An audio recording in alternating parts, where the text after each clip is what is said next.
Jamu kau tak pandai buat mapo tofu ayam begini. Alamak, tak ada sudu.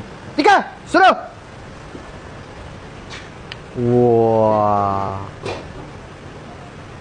Apa dia tengok?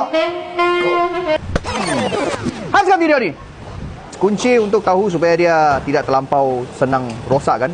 Kita letak rendam dulu di air garam. Kita letak garam, kita masukkan tahu, rendam sekejap. Satu, bagi dia rasa. Kedua, dia punya tahu akan lebih kekal keras sedikit berbanding dengan yang biasa. Panaskan kuali, letak minyak begini. Kita tumis dulu ayam cincang. Ayam cincang yang sudah diperap lah gajah.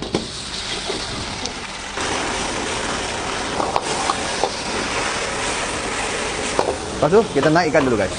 Kuali yang sama, kita letak balik minyak, bawang putih, halia. Okey, lepas tu kita pakai ini, chili bean paste, to pancang. Masukkan.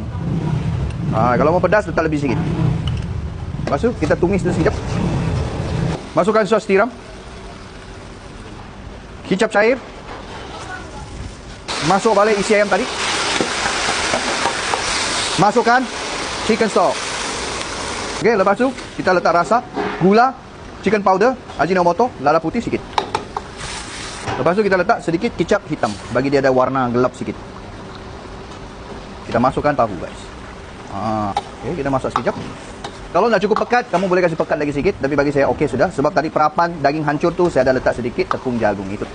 Sudah boleh dihidangkan. Ayo, stop, follow sekarang. Go right.